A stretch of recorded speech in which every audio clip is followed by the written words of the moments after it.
আসসালামু আলাইকুম। পার্থক্য রাজনীতিতে তারেক রহমান নিঃসন্দেহে আমার ব্যক্তিগতভাবে একজন পছন্দের মানুষ শিক্ষামন্ত্রী ইহসানুল হক মিলন। তার স্মার্টনেস, লেখাপড়া নিয়ে যে জ্ঞানের গভীরতা, এটা একবার পরীক্ষিত, এবং তার ভিতরে যে সততা ছিল সেটাও পুরো জাতি সবাই জানে। তার গত টার্মের সময় যারা শিক্ষার্থী ছিল, যারা অভিভাবক ছিল, একজন সকল প্রশ্নের ঊর্ধ্বে অনেক মানুষের ভিতরে আমাদের শহীদ হাদিও শিক্ষামন্ত্রী হাসানুল হক মিলনকে প্রশংসা করে গিয়েছিলেন, এবং আমি নিজেও কোথাও কোনো প্রসঙ্গ উঠলে আমি তার বিষয়ে অবিচল থাকি। তার সততা নিয়ে বা তার শিক্ষার প্রসারের যে জ্ঞানের পরিধি বা কৌশল, সব দিক থেকেই বর্তমান সময়ের নেতাদের ভিতর থেকে মন্দের ভালো বা ভালোর ভালো বলা চলে। এই টার্মে এসে শিক্ষামন্ত্রী হওয়ার পরেই কিছুটা তার ব্যক্তিত্বের পরিবর্তন ঘটেনি। পরিবর্তন ঘটেছে একটি ছাত্র সমাজের, একটি জেনারেশনের, যে জেনারেশনটা সেই বিগত 15-17 বছর যখন তিনি শিক্ষামন্ত্রী ছিলেন সেটাকে মারিয়ে পেরিয়ে অনেকটা পথ এগিয়ে চলে এসে এত অ্যাগ্রেসিভ তারা, এত ডনমাইন টাইপ তারা, যে হয়তো তার নাতিপুতিদের সমবয়সী ছেলেমেয়েরাও মিলন মিলন বলছে। তো এই জায়গাগুলো নিয়ে একটু আলোচনা করতে চাচ্ছি আমি। তিনি মন্ত্রী হওয়ার পরেই একটি শিক্ষাঙ্গনে বিদ্যালয়ে গিয়ে বলেছিলেন, তোমরা যখন বড় হবে তখন জাইমা রহমানের সাথে রাজনীতি করবে। এই কথাটি নিয়ে তথাকথিত সেই নাতি নাতনিরা, নাতিপুতনিরা, শেখ হাসিনার নাতি নাতনিরা, পুতনিরা, এবং তার সেই সাংবাদিক সাহেবরা, বিভাস সাহেবরা ওই ক্যামেরায় ধরে ধরে সেই সব নাতিপুতিদের দিয়ে অনেক টিকটক তৈরি করেছিলেন, অনেক মোটিভ ইমেজ তৈরি করে সেটাকে বেশ সামাজিক যোগাযোগ মাধ্যমে ট্রোল করাচ্ছিলেন তাকে নিয়ে। দল থেকেও তাকে কৌশলীভাবে শাসানো হলো বা কথাবার্তায় কৌশলী হতে শিখালো অনেক কিছু। ইদানিং তিনি আবার ওই পোলট্রি মুরগি বলে আরেকটি শব্দ উচ্চারণ করেছেন, যেটা নিয়ে এখন কথা হচ্ছে। এখন এই পরভাষী কথা বা পরগাছা কথা, রূপকে শব্দ ব্যবহার করা, তিনি যে অর্থে বলেছিলেন তার সময় আমরা যেখানে যে দূরত্ব পেরিয়ে ঝড় বৃষ্টি কাদা কচুর পাতা মাথায় দিয়ে বইতে, তখন ব্যাগ ছিল না, খালি পায়ে বুকের ভিতরে বই আগলে ধরে যেভাবে গিয়েছি সেই সময়টা এখন নেই। এখন অত্যাধুনিক সময় আমাদের নাতিপুতিরা, ছেলেমেয়েরা অনেক আদরে, অনেক যত্নে, তারা একেবারে বলা চলে সেই মধ্যপ্রাচ্যের মতো, ঘরে এসি, টয়লেটে এসি, বাথরুমে এসি, গাড়িতে এসি, এই ধরনের পরিবেশে এখনকার মা বাবা সন্তানদেরকে আর সেই অবস্থায় দেখতে চায় না বা ফিরে যেতেও চায় না। অত্যন্ত স্নেহ মায়া মমতা দিয়ে একটি গরিব মানুষও তাদের সন্তানদেরকে একটি আদলে মানুষ করে যাচ্ছে, যার জন্য এই সেন্টিমেন্টে এই কথাটা লেগে গেছে। বা এই কথার ভিত্তিতে যে আন্দোলন হচ্ছে, এটার শুধুমাত্র একটি উচ্ছৃঙ্খলতা বা সরকারের বিরুদ্ধে ওই নাতিপুতিদের একটি অবস্থান জানান দেওয়ার জন্যই। নেপথ্যে আরও অনেক কিছু আছে, সেদিকে না যাই, সেদিকে যেতে চাচ্ছি না। কিন্তু সময়ের পরিবর্তনে রাজনীতির যে পটভূমির পরিবর্তন হয়ে গেছে। মিলন না হয় সরাসরি কথা বলেছে, এই নিয়ে ট্রোল হচ্ছে, কিন্তু অন্যদিকে যে সেই গুরু, সেই উস্তাদের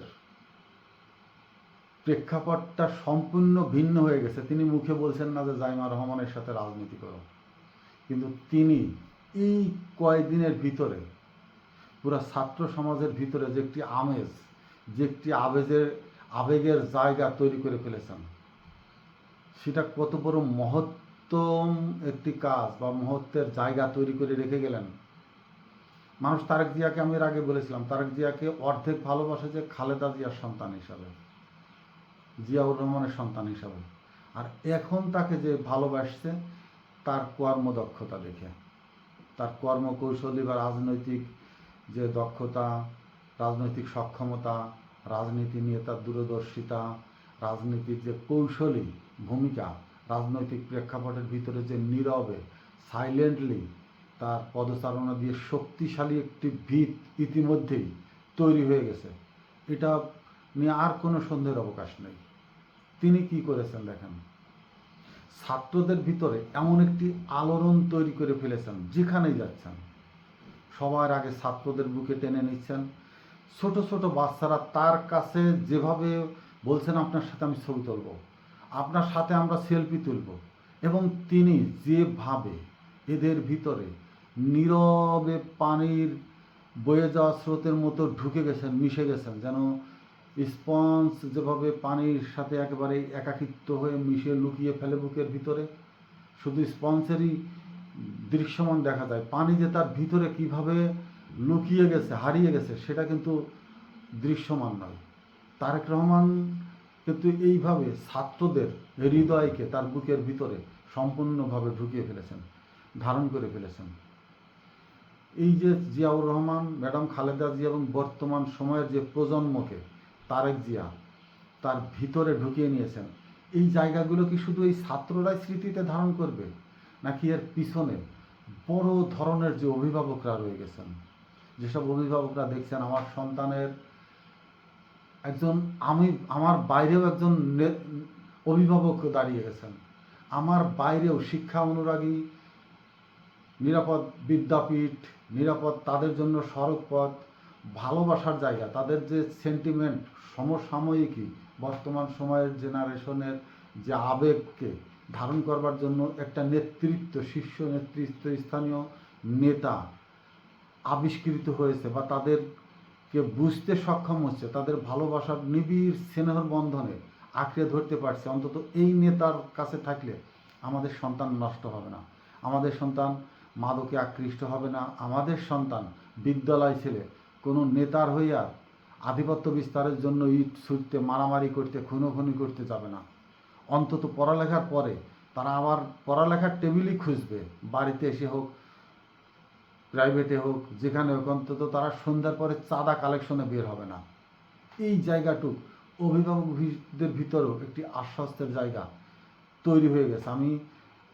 আমার ছোট শহরের ভিতরে একবার নিভৃত্তের একজন পথচারী, আমার কেউ চেনে না, আমি রাস্তা দিয়ে হেঁটে গেলেও কেউ চেনে না, সেই সুবাদে কেউ জানেও না, তাকাও না, কিন্তু আমার চোখ খোলা, আমার কান খোলা, আমি দিগন্তের ভাষা বুঝি, আমি গুনগুন শব্দের অর্থ বুঝি, আমি চাহনি, আমি আবর্তের আবহাওয়া, যে এনভায়রনমেন্ট যে তৈরি হয়েছে ছাত্রদের বিদ্যালয়ের সামনে, তিন চারটে শিক্ষা প্রতিষ্ঠান আমার রাস্তায় বাঁধে, বা আরও বেশি, অনেকগুলা।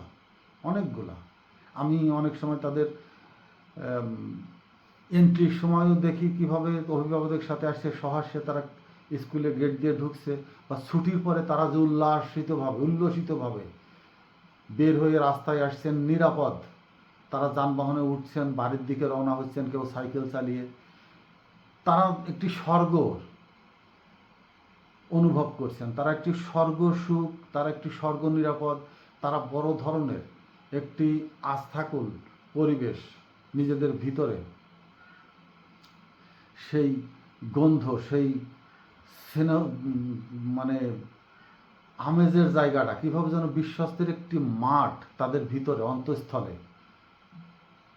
ধারণ করতে পেরেছে, যে অন্তত তাদের বিদ্যালয়, তাদের অনুকূলীয় পরিবেশ, অনুকূলীয় রাস্তা, সব যেন তারা যেমনটি চায় তেমনটি তৈরি হয়ে গেছে ইতিমধ্যে।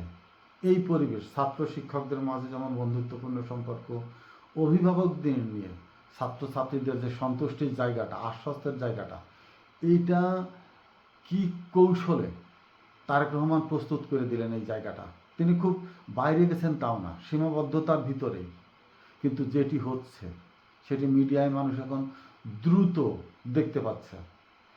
সেই সন্তানেরা বাড়ি যে তাদের অভিভাবক, বাপ মা, দাদা দাদিদের কাছে, প্যারেন্টসদের কাছে বা আত্মীয় স্বজন যারা যেখানে আছে তাদেরকে বলছে। আমি তারেক রহমানের কাছে গিয়েছিলাম, আমাদেরকে কাছে টেনে নিয়েছে, আমাদের ছবি তুলছে। কতটা ভালোবাসার একটি জায়গা তৈরি হয়ে গেছে। এখন এই জন্য বললাম যে এহসানুল হক মিলন তিনি মুখে বললেন, মুখে বলা কথাটি ট্রল হলো, প্রশ্নবিদ্ধ করলো সেই নাতিপুতিরা, নাতি নাতনিরা, সেই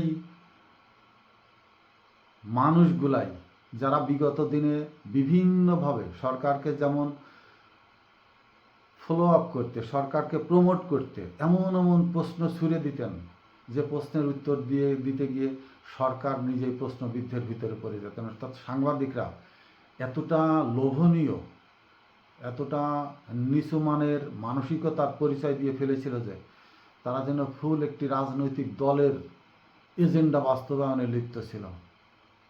কিন্তু তার বাইরে এসে বর্তমান সময়ে সেটা এখনও হচ্ছে। এই যে ছাত্র আন্দোলনের যে মোটিভটা তারা তৈরি করে দিল, আমি এর আগের ভিডিওতে বলেছিলাম, প্রথম দিকে যারা মিলনকে নিয়ে যেসব টোলগুলো সামাজিক যোগাযোগ মাধ্যমে ছড়িয়ে, এটুকু একবার পরিকল্পিত এবং গুটি কয় মানুষ তাদেরকে খুঁজে বের করেন, যাদের পেজ থেকে এগুলো বের হলো তাদের, এবং যারা এই কথাগুলো বললো তারা কারা, একেবারে নির্দিষ্ট কিছু ছেলে পেলে ঠিক সেই ঘরোয়ানারই, সেই ঘরেরই। কিন্তু এখন কি হচ্ছে, এখন তার বিপরীতমুখী। অরিজিনাল যারা লেখাপড়া করে, যারা ছাত্র, তারা এখন সামনে আসছে। সেই সামাজিক মিডিয়াগুলো তারা এখন মূল বিষয়টি সামনে আনার চেষ্টা করছে। কিন্তু এনাদেরকে তৎপর থাকতে হবে, কখন কোন দিক থেকে কোন ঝড় বয়ে আসছে সেই পূর্বাভাস বুঝতে শিখতে হবে। তাদেরকে কোন লাইনে কোন দিকে আগেই ছাতা ধরতে হবে, যেন এরকমের মোটিভ তৈরি করতে না পারে। রাজনৈতিক নেতাদের তারেক রহমান মানে বাহ্যিকভাবে, প্রত্যক্ষভাবে না, পরোক্ষভাবে অনেক কিছু বোঝাবার চেষ্টা করছেন। কিন্তু আমার মানসিক যন্ত্রণাটা এখানেই, তার থেকে কি নেতারা কতটুকুন শেখার চেষ্টা করছে, বোঝার চেষ্টা করছে। এত বড় গর্ধব গাধাদের মিলন মেলায় পরিণত হয়েছে শীর্ষস্থানীয় নেতারা, যে তার সেই দূরদর্শিতার যে দর্শনটা কাজের মাধ্যমে, কথায় নয়, তিনি কথা বলছেন না, কথা বলছেন সরাসরি সেই যাদের সাথে তার বাক্য বিনিময় হচ্ছে, যাদের সাথে তার রাজনৈতিক আবহ তৈরি হচ্ছে, তাদের সাথে কথা হচ্ছে। তিনি মিডিয়ার সাথেও কথা বলছেন না, তিনি তাদেরকে, তারা যেটা বলছে সেইটা শুনছেন। তিনি বলছেন না যে তুমি আমার মেয়ে জাইমার সাথে রাজনীতি করো, তুমি আমার সাথে রাজনীতি করো, নো। তিনি একটি স্পেস করে দিয়েছেন। এখন তারেক রহমান যতদিনই রাজনীতিতে থাক, তার সময়কালীন পুরা করার পরে যদি জাইমা রহমান আসে, কাউকে ডেকে আনতে হবে না, কাউকে ঘরের দরজায় লাথিয়ে কোনো ম্যাচে ছাত্রছাত্রীরা থাকে সেখান থেকে ওই দলকানা ছাত্র দলদেরকে পাঠিয়ে জোর করে আনা লাগবে না। তাদের মাথার ভিতরে একটি ঘুরপাক খাবে, পড়ালেখা করবে, এবং মাথার ভিতরে একটি বারবার টর্চার করবে তারেক রহমানের মেয়ে, তারেক রহমানের মেয়ে। তারেক রহমানকে, ওই যে আমি অমুক জায়গায় গিয়েছিলাম, আমার সাথে সেলফি তুলেছিল, আমি সামনে গেলাম, সে আমাকে কাছে টেনে নিল, ওই যে আমাদের সাথে কথা বলেছিল, সে তারেক রহমানের মেয়ে আসছে, আমার জীবন দিয়ে হলে তো আমাকে সেখানে থাকতে হবে, ডাকা লাগবে না কাউকে। এই আবহাওয়াটা তৈরি করতে, এই পরিবেশটা তৈরি করতে কয়জন নেতা মাঠে আছেন, কয়জন, কোন মন্ত্রী এমন একটি আবহাওয়া তৈরি করছেন যেটি মুখের কথায় নয়, যেটি কোনো সাম্রাজ্য নিজেকে দিয়ে, নিজের ক্ষুদ্র শাহ আলমের মতো একটি ক্ষুদ্র রাজ্য, অঙ্গরাজ্য বিএনপির ভিতরে তৈরি করতে চাচ্ছেন। বিএনপিতে নিজেকে নিয়ে একজন বিএনপির শাহেনশাহ হয়ে যেতে চাচ্ছেন। তার বাইরে দলের হয়ে প্রকৃত জনবান্ধব নেতা হওয়ার জন্য কে চেষ্টা করছেন? শেখাতে চাচ্ছেন তারেক রহমান, কিন্তু আমরা কতটুকুন শিখছি? এই জন্য আমি এটুকু নাম দিলাম পার্থক্য। এহসানুল হক মিলনকে সামনে টেনে আনলাম যেহেতু তার দুইটি জিনিস নিয়ে বড় ধরনের ক্রাইসিস তৈরি হয়ে গেছে, এই দুইটি কথা নিয়ে। অতএব মিলন সাহেবকে বুঝতে হবে এখন 26 সাল, এবং এখনকার জেনারেশন তাদের সময়কার না। এহসানুল হক মিলনের মতো এত বড় মেধাবী ছাত্র হওয়া হচ্ছে এখন, আমি না বলবো না, কিন্তু তারা সামনে আসছে না, কথা বলছে না। তাদের টার্গেট থাকে আলাদা, তারা অক্সফোর্ডে পড়ালেখা করতে যাবে, তারা লন্ডন, আমেরিকা, বিশ্বখ্যাত বিশ্ববিদ্যালয়ে যাবে, তারা বড় বড় বিজ্ঞানী হবে, গবেষণাগারে যাবে, তাদের লেখা প্রবন্ধ, বই, তাদের লেখা গবেষণার শ্বেতপত্র প্রকাশ হবে, তারা বিশ্বকে লিড দেবে।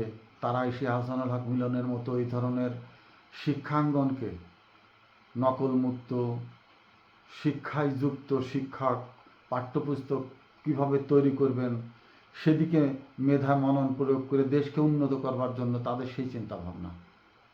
এখন যেটি বারবার বলতে চাচ্ছে, বিদ্যালয়কে শিক্ষা অনুরাগের ভিতরে আনতে হবে। আরে বাবা, সেটা সময়ের দরকার। নতুন সিলেবাস হওয়ার আগে যে পাঠ্যক্রম সাজাবে সেটা তো নতুন শিক্ষাবর্ষ আসতে হবে আগামী জানুয়ারি থেকে। কিন্তু তোমরা তো পড়ালেখা করে আসছো সেই তোমাদের নানা নানি, তোমরা যাদের নাতিপুতি, তোমাদের নানা নানিদের সাজানো সেই কি বলবো যে ইকবাল, হুমায়ুন আহমেদের লুচ্চা ভাই যে, তাদের সেই, তারপরে নওফেল, যারা হিন্দু বিদ্যানিকেতনে বসে ওই সংস্কৃতির বিশ্ববিদ্যালয় থেকে পড়ালেখা করছে, তাদের বানানো পাঠ্যপুস্তক, তাদের সিলেবাস, তাদের পাঠ্যক্রমে। তো সেই সময়টা তো দিতে হবে। এখন সেটা বড় কথা না, বড় কথা হলো যারা একটি সাজানো পরিকল্পনা করে রাস্তায় নেমে এসেছে, হাজারো অছাত্র, হাজারো কুসন্তান এর ভিতরে জড়িত। কিন্তু সেই জায়গাটা আমি বাদ দিলাম, সেই জায়গাটা বাদ দিয়ে আমার যেটা কথা ছিল সেটা হলো তারেক রহমান কথা কম বলে কাজের মাধ্যমে কিভাবে রাজনীতির মাঠকে ঢালাও করতে সাজাতে চাচ্ছেন সেটা যেন তার নেতা নেত্রীরা বোঝার চেষ্টা করেন। তারেক রহমানের রাজনীতিকে স্পর্শ করার মতো মেধাবী রাজনৈতিক নেতা খুব একটা আছে বলে মনে হয় না, কিন্তু মিলনের বোঝা উচিত। মিলন মেধাবী লোক, তাকে সেই তার শরীর নয়, তার যে রাজনৈতিক কৌশল, সেই কৌশলটা স্পর্শ করতে হবে জ্ঞান দিয়ে, তার দর্শনকে বুঝতে হবে নিজস্ব দর্শন দিয়ে। তাহলেই এই ধরনের কথাবার্তা নিয়ে আর কেউ ট্রোল করা বা রাস্তায় আর অনাকাঙ্ক্ষিত পরিস্থিতি হয়তো সৃষ্টি হবে না। আমি হয়তো পুরোটা বলতে পারলাম না, কিন্তু যারা জ্ঞান সমৃদ্ধ ব্যক্তিত্ব সম্পন্ন মস্তিষ্কের মানুষ তারা বোঝার চেষ্টা করবেন এবং তারা এই জিনিসটাকে আরও ভালো করে মানুষের সামনে তুলে ধরবেন। আসসালামু আলাইকুম।